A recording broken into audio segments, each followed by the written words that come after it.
Hello everyone, welcome to Being teacher.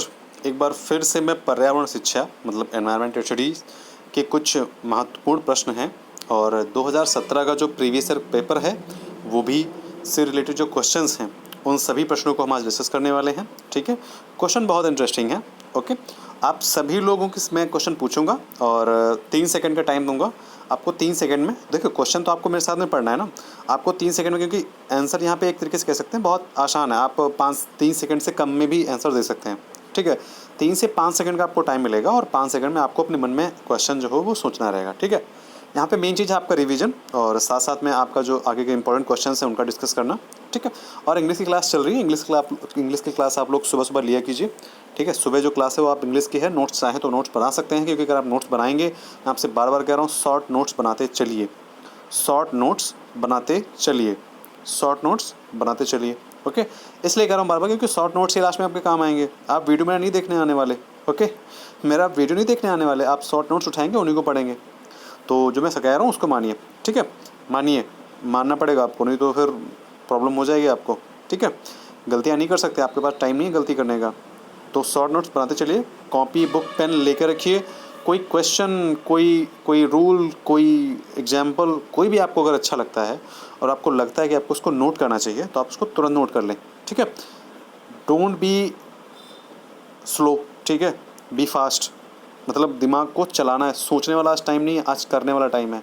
तो आपको करना है, सोचना नहीं है। आप सोच लेना बाद में, जब सुपर हिट हो जाए उसके बाद में सोच लेना। ओके, चलिए स्टार्ट करते हैं। हमारा जो पहला क्वेश्चन है, एक मार्क का संबंध किससे है। एक मार्क समझते हैं क्या होता है? आपने सुना होगा, जैसे कि सरकार भी बोलती है और न्यूज़ समाचार पत्रों में बोला जाता है कि एक मार्क लगा हुआ जो है सोना बेचना है। मतलब गवर्नमेंट ने कहा है कि एक मार्क लगा हुआ। तो एक मार्क क्या है? मतलब एक मार्क क्या चीज़ है ये? ठीक है, गुणवत्ता से संबंधित है, पैकेजिंग से संबंधित है, संसाधन से संबंधित है, या उत्पादन से संबंधित है? ठीक है, बताइए इसका राइट आंसर क्या है। ठीक है, इसका राइट आंसर क्या है? गुणवत्ता से संबंधित है। ठीक है, देखिए एक मार्क का जो संबंध है वो गुणवत्ता से संबंधित है। देखिए क्या होता है, AGMARK। ठीक है, एग मार्क। ठीक है, ये इसमें जैसे क्या रहता है, मेन रूप से जो कृषि जो और खाद्य पदार्थ जो हैं, ठीक है, जो खाद्य पदार्थ हैं उनकी गुणवत्ता से संबंधित जो है चीज़ों पे ये एग मार्क लगाया जाता है। अगर एग मार्क लगा हुआ है तो ये मान के चलिए कि इसकी जो क्वालिटी है वो बहुत अच्छी है, और अगर एग मार्क नहीं लगा हुआ है तो मतलब उसकी क्वालिटी अच्छी नहीं होती। तो इसलिए जो भारत सरकार है उसका जो खाद्य मंत्रालय के द्वारा जो है एग मार्क ये दिया जाता है। ठीक है, इसके मिल जाने से क्या होता है, मतलब एग मार्क अगर मिल जाता है तो ये पता चल जाता है कि हाँ, ये इसकी जो प्रोडक्ट की जो क्वालिटी है वो अच्छी है। ठीक है, तो इसीलिए एग मार्क का जो संबंध है वो किससे है? गुणवत्ता से है। ओके, नेक्स्ट क्वेश्चन हमारा है कि किस देश के संविधान से मौलिक कर्तव्यों को लिया गया है। अब आप दिमाग लगाइए कि मौलिक कर्तव्यों को हमने डिस्कस किया था ना, जब बीएड के क्लासेस चल रही थी। तो काफ़ी लोग जो हैं, जो मतलब बीएड की क्लासेस मेरी ले चुके हैं, तो उनको पता चल रहा होगा कि हम लोगों ने मौलिक कर्तव्य, मौलिक फंडामेंटल राइट्स, फंडामेंटल ड्यूटीज़ को हमने डिस्कस किया था। ओके, तो चलिए बताइए कौन सा इसका राइट आंसर है? जर्मनी, यूनाइटेड किंगडम, यूएसए या फिर यूएसआर? बताइए इसका राइट आंसर क्या है। ठीक है, इसका राइट आंसर क्या हो जाएगा? इसका राइट आंसर हो जाएगा यूएसएसआर। ठीक है, पहले ये यूएसएसआर था क्योंकि इसका विभाजन नहीं हुआ था। ठीक है, और अब ये सिर्फ रसिया कहलाता है। ठीक है, अब इसको हम सिर्फ रूस कहते हैं। जो रूस है उसी को यूएसएसआर भी कहा जाता था, अब नहीं कहा जाता, क्योंकि अब जो है उसका मतलब डिवाइडेशन हो गया है। तो पहले बहुत बड़ा था, एशिया का सबसे बड़ा, जो मतलब कह सकते हो कि पूरे एशिया में जो रसिया का पार्ट जो यूएसएसआर था वो सबसे बड़ा देश था। ओके, आज भी सबसे बड़ा देश है, मतलब सबसे बड़ा जो देश है वो क्या है? रसिया ही है आज भी। लेकिन ये है कि तब सबसे बड़ा देश है, मतलब बहुत बड़ा था। समझ गए? तो जो यूएसएसआर है उससे जो हमने मौलिक कर्तव्यों को लिया है। यूनाइटेड किंगडम से हमने क्या लिया है? संसद की प्रणाली। ठीक है, लोकसभा, राज्यसभा, ठीक है, निचला सदन, ऊंचा सदन। ओके, प्रधानमंत्री की जो चीज़ें हैं वो भी हमने ली हैं। हालांकि जो मतलब जो प्रधानमंत्री का जो मतलब पावर है वो भी हमने ली। हालांकि वहाँ जो है एक तरीके से कह सकते हो वंशानुगत जो है, मतलब कह सकते हो कि बेटा, उसकी माँ, फिर मतलब उसकी बेटा के बेटा, माँ, इस तरीके से होता है। ठीक है, मतलब वहाँ पे वंशानुगत चीज़ें रहती हैं। ठीक है, वंश के अकॉर्डिंग।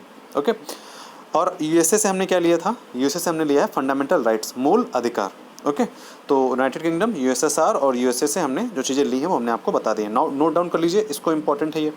ठीक है, तो मौलिक कर्तव्य हमने कहाँ से लिए हैं? यूएसएसआर से। मौलिक कर्तव्य आर्टिकल में संविधान में कौन में है? तो भाग 4 में है। ठीक है, भाग 4 में भाग 4 का में जो है क्या है? मौलिक कर्तव्य है। और भाग 4 में जो है आपका क्या है? भाग 4 में क्या है बताइए? डीपीएसपी है। भाग 4 में क्या है? डीपीएसपी है। और भाग 3 में क्या है? फंडामेंटल राइट्स है। फंडामेंटल राइट्स कहाँ से कहाँ तक है? फंडामेंटल आर्टिकल 12 से लेकर के आर्टिकल 35 तक। देखिए ये इसमें से पूछे जा सकते हैं, फंडामेंटल राइट्स आ सकता है। 86 अमेंडमेंट क्या हुआ था बताइए? जो भाई बहन ये सुन रहे हैं कि 86 अमेंडमेंट आप लोगों ने पढ़ा हो, मैंने पढ़ाया भी था। 86 अमेंडमेंट क्या है, किससे रिलेटेड है, आप लोग कमेंट करके बताइए नीचे, ठीक है।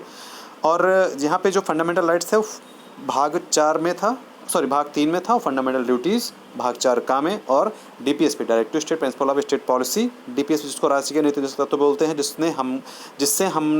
जिसको हमने कहाँ से लिया है? आयरलैंड से लिया है। तो जो डीपीएसपी है वो कहाँ से लिया गया है? आयरलैंड से लिया गया है। वो किस में है? आर्टिकल भाग 3 में है, ठीक है। तो आई थिंक आप समझ गए होंगे। भाग 4 का में मौलिक कर्तव्य, भाग 3 में क्या है? फंडामेंटल राइट्स, और भाग 4 में क्या है? 4 में क्या है बताइए? अरे डीपीएसपी है भाई लोग, डीपीएसपी है, हाँ ओके। तो चलिए हम लोगों ने इसको क्वेश्चन को देख लिया। देखिए मैं चाहता हूँ कि जितना क्वेश्चन का मैं चीर फाड़ कर सकूँ, मतलब पॉइंट से पॉइंट आपको दिखा सकूँ। मैं जो भी चीज़ें डिस्कस कर रहा हूँ वो सभी एग्जाम्स के लिए इंपॉर्टेंट है, सीटेट और यूपीटेट सुपरटेट तीनों के लिए, ओके। तो ये मत सोचना कि मैं फालतू में डिस्कस कर रहा हूँ, ना ना ना ना। जब आपको क्वेश्चन मिलेगा आपको एग्जाम में, तब आपको समझ में आ जाएगा कि हाँ सर वो डिस्कस कर रहे थे वो सही था, ठीक है। तो अब हमारा नेक्स्ट क्वेश्चन है कि एक वयस्क मानव में कुल अस्थियों की संख्या कितनी होती है? एक वयस्क मानव में कुल अस्थियों की संख्या कितनी होती है? ये तो बच्चे को भी पता होगा, आपको तो पता ही होगा।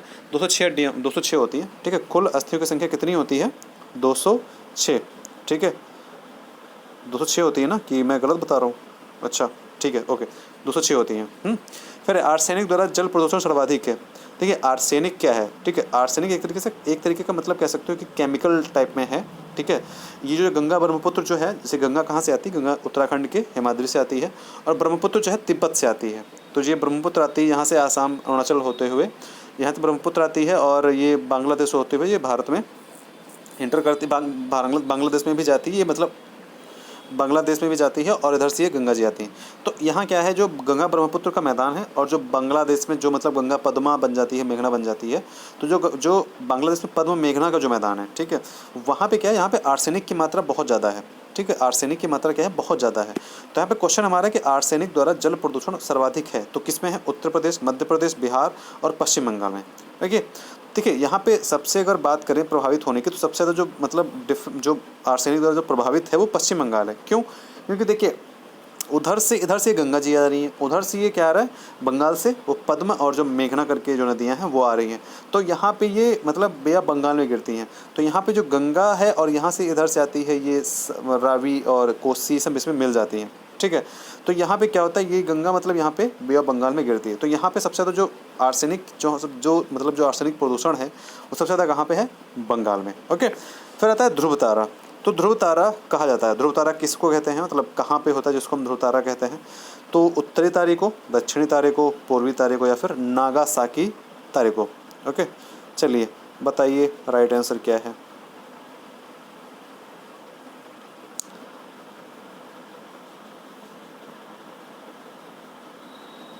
ठीक है, तो इसका राइट आंसर क्या हो जाएगा? उत्तर में, ठीक है।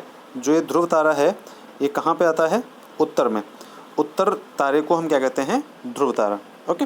नेक्स्ट क्वेश्चन हमारा ग्रीन पीस इंटरनेशनल का मुख्यालय, ग्रीन पीस इंटरनेशनल का मुख्यालय कहाँ पे है? आपके ऑप्शन है न्यूयॉर्क, सिडनी, एम्स्टर्डम और नागासाकी, ठीक है। बताइए जो ग्रीन पीस इंटरनेशनल है ये कहाँ पे है? बहुत इंपॉर्टेंट क्वेश्चन है ये, या आप मतलब ऐसे आप हल्के में नहीं ले सकते, क्योंकि कि मतलब आपको जो समझ आ रहा है आप किए जा रहे हैं, ठीक है। ग्रीन पीस इंटरनेशनल कहाँ पे है बताइए, इसमें आपको ज़्यादा टाइम दे रहा हूँ, बता देना चाहिए, मतलब तो अब तक तो आपको गोल से देख सकते थे। एम्स्टर्डम में है, ठीक है, एम्स्टर्डम में है ये, ओके। तो एम्स्टर्डम कहाँ पे है? नीदरलैंड में, ठीक है। हॉलीवुड मूवी देखा कीजिए कब, कुछ मतलब जो अच्छी हों, उसमें थोड़ा फॉरेनर्स जो मूवी रहती है उसमें उन सब चीज़ों का नाम लेते हैं, तो इससे पता चलता है, ठीक है। एम्स्टर्डम में क्या है? ग्रीन पीस इंटरनेशनल का मुख्यालय, ओके। राइट आंसर क्या है? एम्स्टर्डम। नेक्स्ट है कि वन्य जीव सुरक्षा अधिनियम, वन्य जीव सुरक्षा अधिनियम बताइए क्या है, कब प्रारंभ किया गया था इसको? सन है आपके 1972, 73, ओके। सॉरी, वन्यजीव सुरक्षा अधिनियम कब पारित किया गया था? 1960, 62, 72 और 75। वन्यजीव सुरक्षा अधिनियम बताइए कब पारित किया गया था?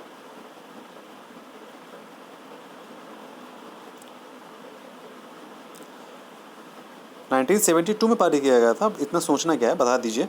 1972 में वन्यजीव सुरक्षा अधिनियम पारित किया गया था। ओके, नेक्स्ट क्वेश्चन है, देखिए पहले ये क्यों पारित क्यों किया गया था, इसीलिए ना, मतलब कि अवैध जो शिकार है उसको रोका जा सके, ठीक है, इसीलिए पारित किया गया था। नेक्स्ट क्वेश्चन है कि भारत में प्रोजेक्ट टाइगर प्रारंभ कब हुआ था। जो भारत में प्रोजेक्ट टाइगर है ये कब प्रारंभ हुआ था और क्यों हुआ था, ठीक है। 1972, 73, 81, 1985, बताइए राइट आंसर क्या है। राइट आंसर क्या है इसका, 1973 है। ओके, 1973 है। इसमें क्या गया था, मतलब बाघों के संरक्षण से संबंधित जो है वो चीज़ें की गई थी, मतलब जो बाघ का संरक्षण हो सके उससे संबंधित प्रोजेक्ट टाइगर जो है वो लॉन्च किया गया था 1973 में, ठीक है। और इसको जो लॉन्च किया था वो पर्यावरण, वन एवं जलवायु परिवर्तन मंत्रालय के द्वारा लॉन्च किया गया था, ठीक है। और अभी भारत में क्या है, 49 जो है टाइगर रिजर्व हैं, ठीक है। कितने हैं, 49 टाइगर रिजर्व हैं। ओके, और उत्तराखंड का जो है राजा जी टाइगर रिजर्व जो है वो 48वां है, और ऑरेंज टाइगर रिजर्व जो 49वां है, ठीक है। जो उत्तराखंड का राजा जी टाइगर रिजर्व है वो क्या है, 48 है। और जो उत्तराखंड का क्या है, औरंग, ठीक है, औरंग जो एक टाइगर रिजर्व है ये क्या है, ये 49वां है, ठीक है। अब बढ़ गए हो तो मुझे नहीं पता, मतलब 1 से 2 महीने पहले, 1 से 2 महीने पहले तो इतने ही थे, ठीक है। तो ये कहाँ पे है, औरंग कहाँ पे है, ये आसाम में है, ठीक है। और राजा जी टाइगर रिजर्व कहाँ पे है, ये उत्तराखंड में है, ठीक है। ध्यान रखना इस चीज़ को, नोट कर लीजिए, मैं बोल रहा हूँ उसको नोट कर लीजिए, मिलेगा नहीं कहीं पे ये। फिर नेक्स्ट है कि प्रकाश संश्लेषण के प्रकाशिकी चरण के दौरान, प्रकाश संश्लेषण जो प्रकाशिकी चरण होता है उसके दौरान डॉट डॉट डॉट का ऑक्सीकरण एवं डॉट डॉट डॉट का अपनयन होता है। तो किसका ऑक्सीकरण और किसका अपनयन होता है, बताइए, किसका ऑक्सीकरण और किसका अपनयन होता है। देखिए जल का ऑक्सीकरण होता है, ठीक है, जल का ऑक्सीकरण होता है। और यहाँ पे जो NADP है, ठीक है, उसका क्या होता है, उसका अपनयन होता है, ठीक है। नेक्स्ट क्वेश्चन हमारा है कि दूध से दही बनने की प्रक्रिया को क्या कहते हैं। बहुत अच्छा क्वेश्चन है, दूध से दही बनने की प्रक्रिया को क्या कहते हैं, बताइए। ऑप्शन है आपके, प्रकाश संश्लेषण, आशवन, किण्वन और स्टेरिलाइजेशन, ठीक है। बहुत अच्छा क्वेश्चन है कि दूध से, ये आपने बहुत एग्जाम्स में पढ़ा भी होगा, क्योंकि ये हर एग्जाम्स में इंपॉर्टेंट होता है, क्योंकि साइंस में ये क्वेश्चन एक तरीके से कह रही है बहुत कॉमन है, ठीक है। साइंस में जो क्वेश्चन है बहुत कॉमन है और ये हर एग्ज़ाम में पूछा जाता है, बताइए।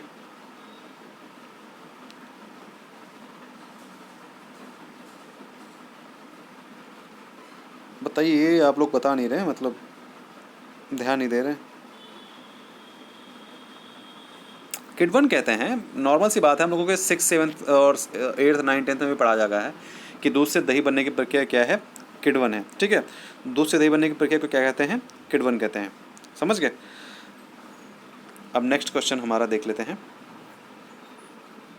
नेक्स्ट क्वेश्चन हमारा कि फूलों की घाटी अवस्थित है। तो फूलों की घाटी कहाँ अवस्थित है, फूलों की घाटी कहाँ अवस्थित है,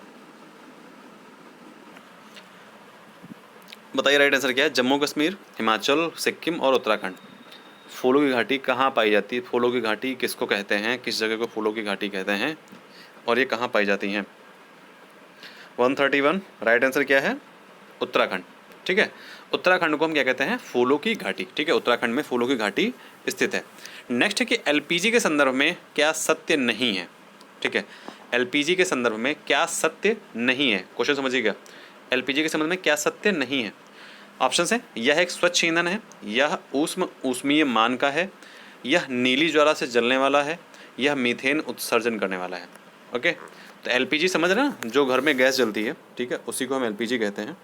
बताइए, ऑप्शंस आपके सामने हैं, बताइए इसका राइट आंसर क्या हो जाएगा। यह मीथेन उत्सर्जन करने वाला है, ठीक है, यह मीथेन उत्सर्जन करने वाला जो है, ठीक है। यहाँ पे क्या है, ये राइट आंसर नहीं, मतलब ये मीथेन उत्सर्जन नहीं करता है, ठीक है, ये सत्य नहीं है, यह मीथेन उत्सर्जन नहीं करता है, यह एक स्वच्छ ईंधन है, यह उच्च ऊष्मीयमान का है और यह नीली ज्वाला से जलने वाला होता है। मतलब ये सिर्फ, मतलब मीथेन नहीं होता है इसमें, ठीक है, इसमें मीथेन मिक्स रहता है लेकिन सिर्फ मीथेन नहीं रहता है। ओके, नेक्स्ट हमारा कि निम्नलिखित पराबैंगनी किरणों में से कौन सा अधिक हानिकारक है। UVA-B और UVB-C, सॉरी यहाँ पे UVA है, UVB है, UVC है या फिर इनमें से कोई नहीं, बताइए कौन सी ऐसी पराबैंगनी किरणें हैं जिनसे अधिक हानिकारक, कौन सा इन तीनों में से सबसे ज़्यादा हानिकारक कौन है। 133 राइट आंसर UVA, ठीक है, अल्ट्रावायलेट जो A किरणें हैं, ठीक है, वो सबसे ज़्यादा हानिकारक है। नेक्स्ट है कि कोटोपैक्सी एक जागृत ज्वालामुखी है जो अवस्थित है। कोटोपैक्सी कहाँ पे पाया जाता है? सिसिली, हवाई, एंडीज या फिर रॉकीज़ में।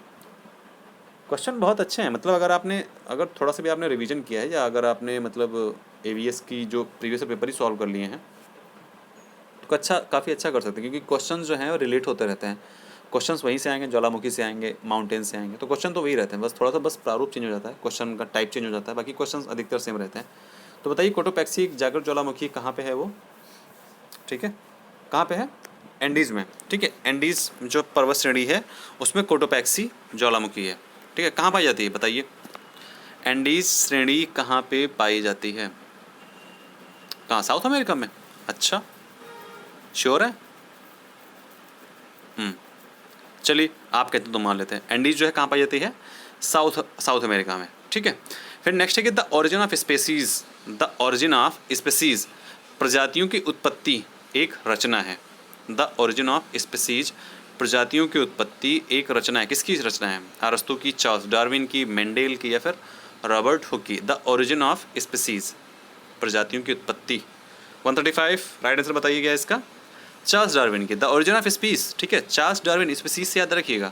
ठीक है, कि चार्ल्स डार्विन ने क्या किया था, मतलब स्पीसीज पे मतलब ज़्यादा प्रयोग किया था। ओके, जैसे कि इन्होंने किया था, क्या बोलते हैं उसके, जिराफ के गर्दन पे प्रयोग किया था, मतलब कैसे उसकी गर्दन इतनी लंबी हो गई।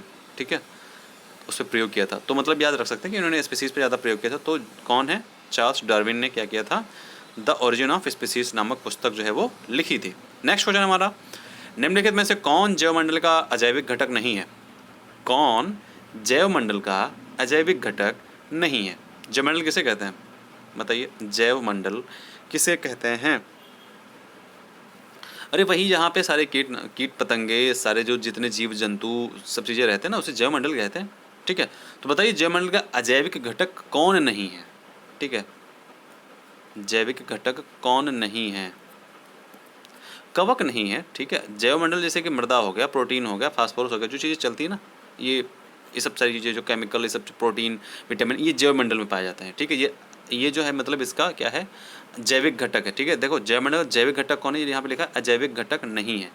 ठीक है, तो यहाँ पे अजैविक घटक कौन नहीं है, क्योंकि ये तो जैविक है, मतलब ये तो जिंदा रहता है। कवक जो है ये जिंदा रहता है। तो जैवमंडल का जो अजैविक घटक है, मतलब जो जैविक घटक नहीं है, मतलब जो कि जिंदा नहीं है, वो कौन सा है? तो मृदा है, प्रोटीन है, फास्फोरस है। इसमें कोई जीव थोड़ी होता ना, इसमें कोई जीवन रहता है। तो जैवमंडल में जो है अजैविक घटक जो है वो कौन नहीं है? कवक। ठीक है, कवक जो है क्या है? जैविक घटक है। ओके, जैविक को हम क्या कहते हैं? जिंदा, और अजैविक को मुर्दा। समझ गए? तो मुर्दा से तो मृदा भी हो गया, प्रोटीन हो गया और फास्फोरस हो गया, तो ये क्या है? ये अजैविक घटक है। नेक्स्ट है कि तिब्बत की सांगपो नदी भारत में किस नाम से जानी जाती है? तिब्बत की सांगपो नदी, ठीक है, भारत में किस नाम से जानी जाती है? मैंने बताया था ना कि एक नदी जो है वो तिब्बत से बहती हुई आती है, अरुणाचल प्रदेश और असम से। बताइए राइट आंसर क्या है इसका? ब्रह्मपुत्र है। मैंने आपको बताया था कि जो तिब्बत से होते बहती हुई आती है अरुणाचल प्रदेश और असम से। ओके, तो भूलना नहीं है। ठीक है, नेक्स्ट क्वेश्चन हमारा कि मकर रेखा। बताइए मकर रेखा कहाँ से गुजरती है? ठीक है, 23.5, 22.5, 23.5 और 23 डिग्री। इसमें एक चीज़ ध्यान रखना है आपको, नॉर्थ साउथ साउथ, इस चीज़ का आपको ध्यान रखना है। 138 राइट आंसर क्या है इसका? सी, 23 डिग्री एंड हाफ जो है वो साउथ में मकर रेखा निकलती है। ठीक है, नेक्स्ट क्वेश्चन है कि गिरि रेखा परियोजना अवस्थित है। देखिए साउथ में आपको बता दें, जो कर्क रेखा है वो देखिए, ये आपको मान लीजिए ग्लोब है, ये हो गया आपका इक्वेटर, ये हो गया कर्क, ये हो गया मकर।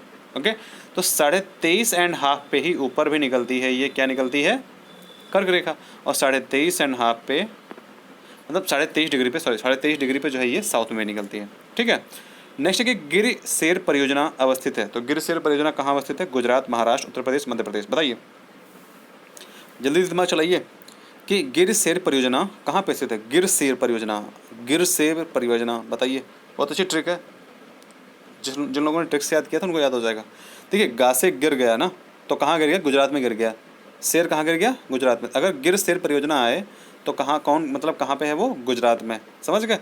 तो ट्रिक से याद कीजिए कि गिर शेर परियोजना गुजरात में है।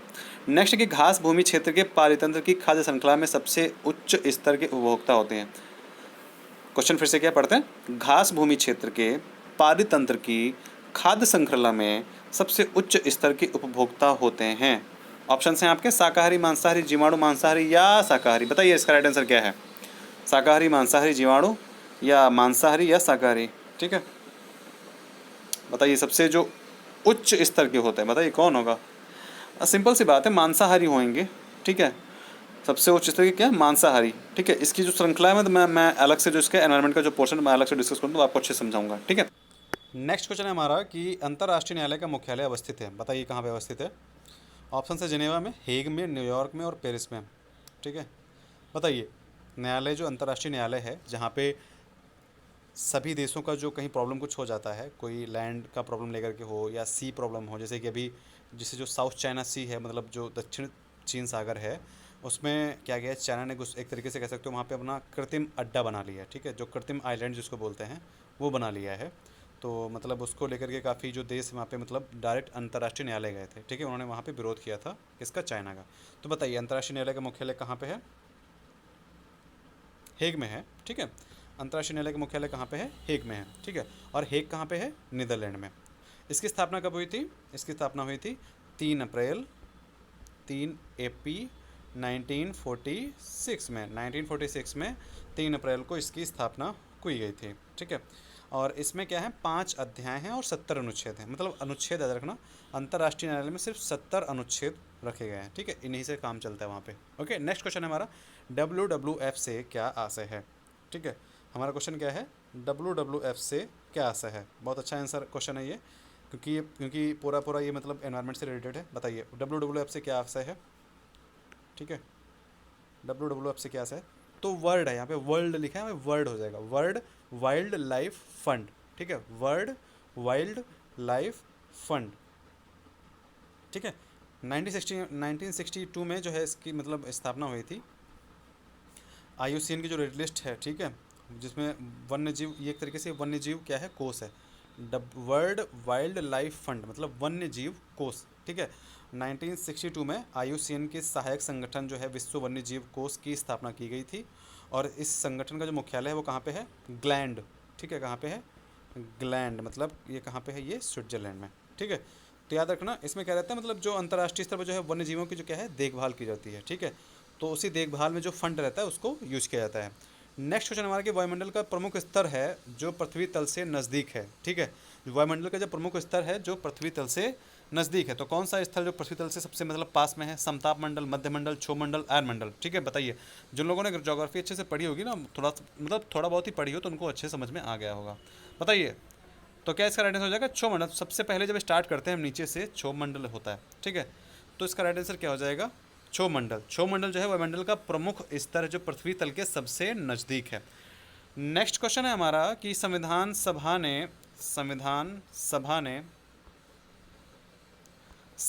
ने राष्ट्रीय गान को अपनाया है। तो राष्ट्रीय गान को संविधान सभा ने कब अपनाया है? राष्ट्रीय गान को संविधान सभा ने कब अपनाया है? ठीक है, 144। राइट आंसर क्या हो जाएगा? 24 जनवरी 1950 को संविधान सभा ने राष्ट्रीय गान को अपनाया है। नेक्स्ट क्वेश्चन है हमारा कि गंगा नदी निकलती है, गंगा नदी निकलती है कहाँ से निकलती है? ठीक है, गंगा नदी कहाँ से निकलती है? गंगोत्री ग्लेशियर से। गंगा नदी गंगोत्री ग्लेशियर से निकलती है। नेक्स्ट क्वेश्चन है हमारा कि संयुक्त राष्ट्र सुरक्षा परिषद में कितने स्थायी सदस्य हैं? बहुत अच्छा क्वेश्चन है ये, क्योंकि भारत भी स्थायी सदस्य के होने के लिए मतलब काफ़ी मतलब तर्क वितर्क कर रहा है, लेकिन वो 5 जो 5 में चाइना है ना, वो हर बार मतलब उंगली कर देता है। ठीक है, तो उसकी उंगली से ना भारत को एक स्थायी सीट नहीं मिल पा रही है। ठीक है, बहुत इंपॉर्टेंट होता है ये 5 देश, बहुत इंपॉर्टेंट हैं, बहुत ज़्यादा इंपॉर्टेंट है ये 5 देश। ओके, बताइए कितने हैं? 5 हैं, मतलब मैं खुद बता रहा हूँ, सॉरी। ठीक है, 5 देश जो है सुरक्षा परिषद में, 5 हैं स्थायी सदस्य। पुष्कर मेला, पुष्कर मेला कहाँ आयोजित होता है? बहुत अच्छा आंसर ये है। पुष्कर मेला कहाँ आयोजित होता है? अजमेर में आयोजित होता है। ठीक है, राजस्थान का फेमस, बहुत ही फेमस मेला है ये। नेक्स्ट क्वेश्चन है कि भारत में निम्नलिखित में से कौन सी एजेंसी मुख्य रूप से प्रदूषण के मापने से संबंधित है? मतलब प्रदूषण के रूप में कौन, मतलब प्रदूषण को दूर करने के लिए कौन सी एजेंसी बनाई गई है? बताइए। ग्रीन ट्रिब्यूनल, केंद्रीय प्रदूषण नियंत्रण बोर्ड, केंद्रीय जल आयोग, सर्वे ऑफ इंडिया। ऑप्शंस आप देख रहे हैं, राइट आंसर दीजिए। राइट आंसर क्या है? केंद्रीय प्रदूषण नियंत्रण बोर्ड। ठीक है, केंद्रीय प्रदूषण नियंत्रण बोर्ड, मतलब सीबी बोलते हैं। ठीक है, केंद्रीय प्रदूषण, ठीक, नियंत्रण मतलब कंट्रोलर बोर्ड, सीबी। ओके, फिर नेक्स्ट है कि सरिस्का राष्ट्रीय उद्यान अवस्थित है। सरिस्का, बताइए सरिस्का राष्ट्रीय उद्यान कहाँ पे स्थित है? आपके सामने ऑप्शन से पश्चिम बंगाल, राजस्थान, गुजरात और असम। सरिस्का बताइए कहाँ पे है? 149 ऑप्शंस बताइए। राजस्थान, ठीक है, राजस्थान में जो है सरिस्का जो है नामक जो राष्ट्रीय उद्यान है वो अवस्थित है। नेक्स्ट क्वेश्चन है कि पारिस्थितिकी तंत्र में ऊर्जा का मुख्य स्रोत, पारिस्थितिकी तंत्र में ऊर्जा का मुख्य स्रोत, ये पढ़ाएंगे आपको, पारिस्थितिकी तंत्र पढ़ाएंगे, बहुत अच्छा टॉपिक है, ये आपको समझा देंगे बहुत अच्छे से। पारिस्थितिकी तंत्र में ऊर्जा का मुख्य स्रोत क्या है? NTP, DNA, Surya Prakash, RNA, बताइए। बस सिंपल सी बात है, पारिस्थितिकी तंत्र में ये एनटीपी, डीएनए, फलाना ढिमकाना कुछ नहीं रहेगा। पारिस्थितिकी तंत्र जो चलता है वो किसे चलता है? सूर्य प्रकाश से, ठीक है। पारिस्थितिकी तंत्र किसे चलता है? सूर्य प्रकाश से, ठीक है। नॉर्मल सा क्वेश्चन है। चलिए आज का जो सेशन है वो ख़त्म होता है, और अगर कहीं पे कोई डाउट रह गया हो तो आप बस क्वेश्चन नंबर बता दीजिए, आपको कमेंट बॉक्स में वहाँ पे आपको पूरा का पूरा क्लैरिफिकेशन दे दिया जाएगा। अगर आपको कोई क्वेश्चन समझ नहीं आया है, और ऐसे एनवायरनमेंट का हम पूरा मतलब जो एनवायरनमेंट के जो चीज़ें हैं हम ऐसे डिस्कस करते रहेंगे, और कोई इंपॉर्टेंट टॉपिक रहेगा तो मैं आपके सामने ज़रूर डिस्कस करूँगा, ठीक है। तो ध्यान रखिए अपना, मिलते हैं नेक्स्ट वीडियो में, बाय बाय।